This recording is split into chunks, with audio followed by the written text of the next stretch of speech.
What's up, peeps? Nick Battle, aka Nino's Corner, man. First off, if you like this content that is coming your way, hit that subscribe button. It means a lot. Go give me a 5-star comment, 5-star review, like and comment on all the videos. It means a ton. Helps me grow the channel, helps the views come up.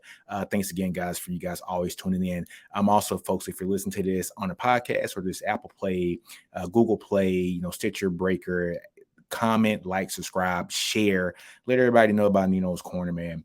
But first off, guys, let's get to our sponsor. Our sponsor is Manscaped. So, folks, support for the Nino's Corner podcast is brought to you by Manscaped, who's the best in men's below the waist grooming champions of the world. Manscaped just launched their 4th generation trimmer, the Lawnmower 4.0. You heard that right, folks, the 4.0. Join over 4 million men worldwide who trust Manscaped with this exclusive offer for you: 20% off and free worldwide shipping using the code NinosCorner at manscaped.com. Again, 20% off and free worldwide shipping using the code NinosCorner at manscaped.com.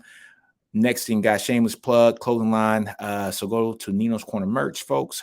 Get 10% off using the promo code NCPeeps10 at NinosCornerMerch.com. Hoodies, t-shirts, hats, the whole nine. To do you message, and you guys know what that means. But first off today, you guys know which came here for. Texas had the spring game, and great spring game. Was what it was, but it's a glorified practice, and we're going to talk about that later in a different podcast. But out of that spring game, Texas had 2 commitments, folks, 2 offensive playmakers for this 2023 class that is coming up. Those players are none other than running back Trey Weisner, the on-3 consensus 205th ranked player here in the country, the 8th ranked running back in the country per the consensus, number 38 player in the state of Texas, 4-star recruit, heavy lean to Oklahoma. Everybody named Mama thought he was going to Oklahoma. He doesn't go to Oklahoma. When Oklahoma is playing their spring game, what is he doing? He is committing to the University of Texas. So kudos to Tashad Choice, man. Man, he is just a bolt of energy. And everybody knows I love Stan Drayton. Stan Drayton is one of my favorite coaches from the previous staff. Stan Drayton is great. Now a head coach at Temple. But it's good to have a guy like Choice who's actually played in the league as well. Energetic guy. You can see it on like the Longhorn All Access, how much he is just in it. He loves it. He just brings a different kind of juice, and there's different ways to lead men.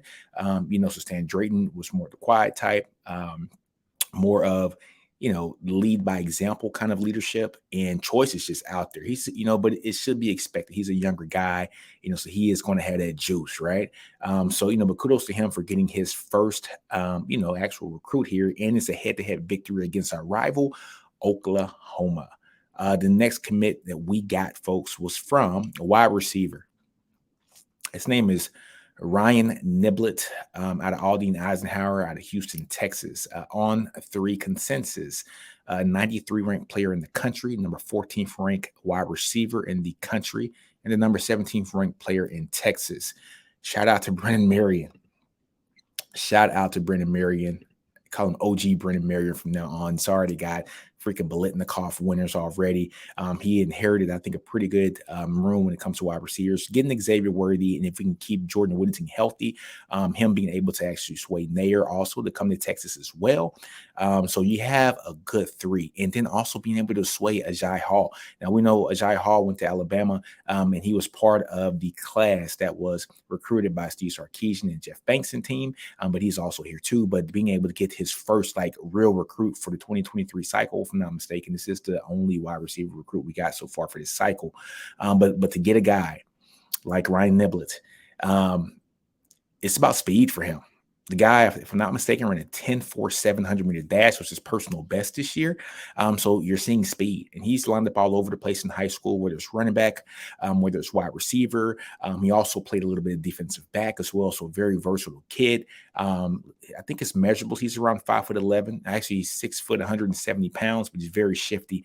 Offers from everywhere in the country, folks. We're talking about offers from Alabama, talking about offers from USC, Texas A&M, Penn State, LSU, Michigan State, Texas Tech, and Baylor. Kansas State's Purdue's, TCU. So he had offers from just about everywhere. And if I'm not mistaken, Ryan Niblett was the one who didn't even have Texas in his top 5 or top 8, whatever he had come out. Didn't have Texas in there, but he ends up committing. Look, that spring game showcased exactly how Steve Sarkeesian is going to use his offensive skill positions, and he uses them. And the thing about Steve Sarkeesian, if you are going to crack those top 4, those top 5 wide receivers in his lineup, you're going to get the lion's share pretty much of the catches. He doesn't do a lot of subbing back and forth like the old regime. You would see literally 10 or 12 wide receivers get a lot of play throughout the year. And what did it do? It stunted the continuity between the wide receivers and the quarterback as well. And we saw a lot of the rotations as well with the running backs. Steve Sarkeesian is not that type of coach. You see, he has his formula. He's going to let his playmakers play at their actual skill positions. So those wide receivers are going to get a lot of run. And we saw that last year with Xavier Worthy. We saw it with Jordan Whittington prior to him getting hurt. So now you bring in more weapons. You strengthen that wide receiver room, and you see what we're getting here in 23. And I put on Twitter last week, I said that Steve Sarkeesian has a type when it comes to wide receivers, when it comes to skill positions in general, and that's speed, but especially at the wide receiver position. You look at what he brought in, the lone wide receiver from the 2022 cycle. That's Brendan Thompson. He ran a 10-2 in the 100-meter dash, right? He's a smaller guy, 5'10" to 5'11", 160 pounds, 170 pounds or so, but a fast guy. Now you bring in a guy like Niblett. Niblett's, again, a 6-foot guy, 170 pounds, but he runs a 10-4. So you have speed. You have a guy like X-Man, Xavier Worthy, who is probably a 4-4 guy himself. And you have a guy like Ajay Hall, who's a 4-5 guy. He's not built compact like these other guys. He's a little bit taller, but he can fly as well. And then you have guys like, Isaiah Nayer, who might not be as fast as these guys, but he's not slow by no means. So you see the body type, you see the kind of wide receiver that Steve Sarkeesian covets, and that is going to trickle down to Brennan Marion and the kind of guys that he's going to want as well, because, hey, they're one team. They want speed. They want electrifying playmakers at the wide receiver position and as well at the running back position. And Steve Sarkeesian got that in these 2 commitments here.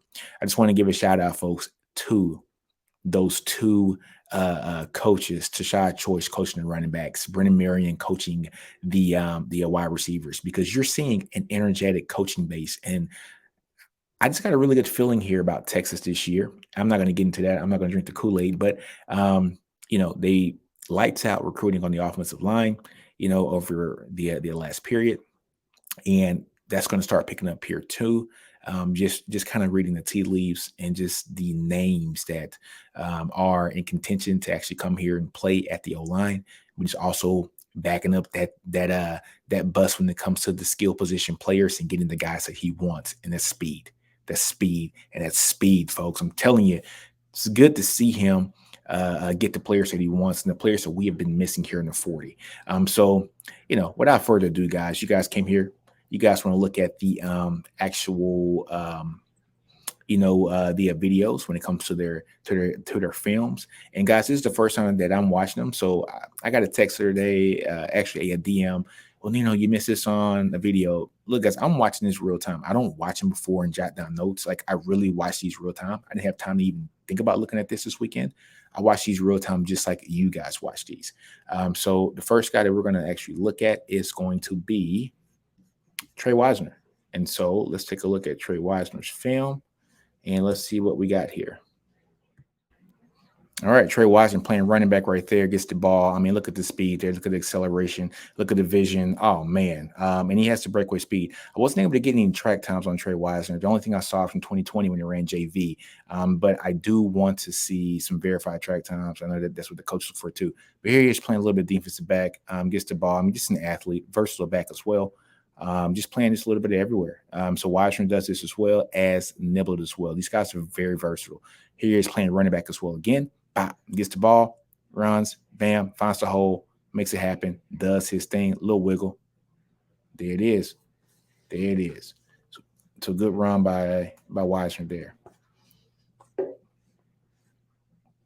Next play, here you see Takes on the block there. Godly. Just speed everywhere. Just speed everywhere. Here he is again. Through the hole. Pop. Ooh. Nice vision. Nice cuts. Hey, he's good, man. He is good. He's coming out of DeSoto High, folks. Down there in DeSoto, Texas, right outside of DFW area. Pop. Just hits the hole. I want to know what his speed is. I do want to know what his speed is because the times I saw from his JV times, those were just older times. I want to see what he runs now. I would guess he's a sub 11 guy in the 100, which is plenty of fast here. And you see that he doesn't get caught from behind. Another round, I mean, just bust through the hole, great vision, and just really good balance as well. Let's take a couple more plays here. Nice, nice. I mean, he doesn't get caught. I really want to see what he runs on his track times, just to see, like his official times. Another run here. Let's take another look here. Bop. This right there just shows his agility, his versatility. And we'll take one more. He's here in the slot, which, oh man, got him. Double move on them boys. Got him, coach. Easy catch, easy pass and catch there. Almost a touchdown. You got to finish it for a touchdown, but dog. Here we go. Takes the ball. I mean, makes you miss, gets through the hole, and he doesn't get caught. I mean, he doesn't get caught from behind. This guy has a good angle on him, and he still can't get him, and he just pulls away from him. So, yeah, he has plenty of speed, plenty of speed. Somebody I think is going to be very good here for Texas. I think it's the last play I want to see here. Let's see what play this is. He's taking out the end zone. Does he take it to 400? Oh, man. Did he take it to 400? Oh, he just took it to 400 on them boys. Oh, it's a wrap. It's a wrap. Any ways at them boys. Good play. Let's try one more. One more. Nice vision, nice agility, a nice cutback, nice bounce back, and he doesn't get caught. He has plenty of speed, folks. Plenty of speed. Let's take a look at Ryan Niblett now to see what he does at the wide receiver position. Another nice play. Look at that. All right, I can keep looking at this all day. I'm not. Good run, touchdown. Okay, Ryan Niblett, Aldine Eisenhower High School, right outside of Houston, Texas. He's an athlete, plays a little bit everywhere as well, wide receiver as well as running back and defensive back as well. So let's just take a look at his stats here. He's playing wide receiver here. Nice block. Put him on the ground. Hey, he's not afraid to get dirty, and that's what you want from your wide receivers as well, especially in this system. Say he's playing defensive back, interception. Got him. Touchdown. Now he runs a 10-4-7 and 100. He doesn't get caught much, folks. He doesn't get caught much. Good size for a wide receiver too. You can kind of, just put him out just anywhere. Here he's going to return a kickoff here. He's at the 30. Let's see how far he takes this bad boy. Good vision, burst through the hole. I mean, he's electric. He's electric. Is that the kicker? He just stopped. He's like, I don't want no parts of this. Way to go. All right, another play here. He's playing in the slot. Let's see what happens here. Got him, coach. Pow! Nice catch. And he don't get caught. Easy for him. I mean, he just glides. He doesn't even look he's running that fast, but he's just a fast guy, man. 170-pound kid at 6 foot. It's amazing. Here he is playing the slot again. Running back gets the ball. Oh, man, that's a nice block. Nice block. All right, let's look at him again. He's playing quarterback. So a little wildcat action here. A little wildcat action. There he goes. Woo! Nasty. A little slide action here. More on the boundary side. Got him. Poop. And good balance. Good balance. Good balance. Play a little slide in the boundary over there. That was a good play. Another play here. He's playing a little slide again in the boundary.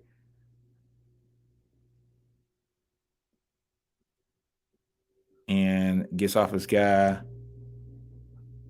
What happens here? He just throws up for heaven. Ooh, there he goes. Just throws up for a prayer. makes one guy. I mean, stiff arms him, gets another. Oh, nice play. Beautiful play. This guy's a playmaker, man. Here he is. Is he playing Wildcat again? Yeah, he's playing Wildcat again here. Oh man, nice suddenness, nice movement, nice spin move, and then acceleration, and he doesn't get caught. Is he gonna get caught? He doesn't get caught. He just runs away from the guy. He's fast. He's electric. It's exactly what you want here in the wide receiver here at the University of Texas. Exactly what Sark wants. Sark wants speed, folks. That's what Sark's getting. He's getting speed here. A little reverse action, a little double reverse action as well. There you go, touchdown. Easy work, light work for him. Easy work.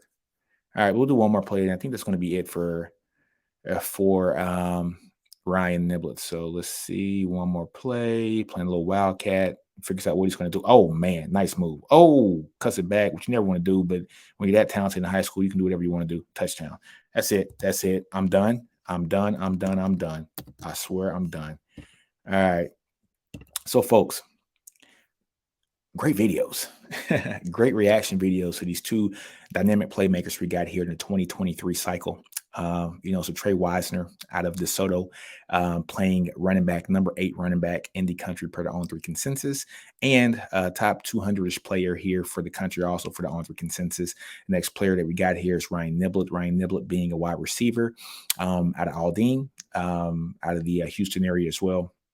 Well, not as well. Out of the Houston area, a 10-4 700-meter dash guy. Those guys that Steve Sarkeesian loves. He loves speed, and he has the size that he kind of covets too. You kind of look at those wide receivers, whether it's Brennan Thompson, and just some of the guys that he actually had up in Alabama as well. But they all kind of fit this profile very fast. Sure hands, great suddenness, great quickness. So I think both of these players are going to be really good players here for the 40 once we get them on here.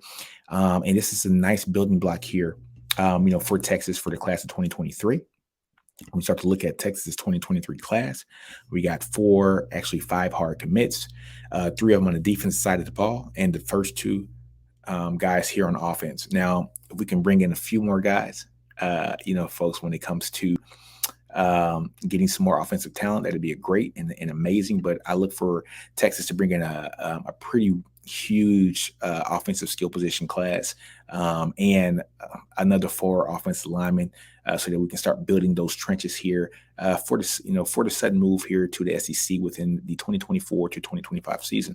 But on that note, folks, man, thanks for tuning in. Thanks for seeing the videos. And hey, I got to end this like I end all my videos. Do you folks, don't be afraid to fail. I'll grow your environment, understand your brilliance. NinosCorner, I'm out. Hook 'em, horns up all day long.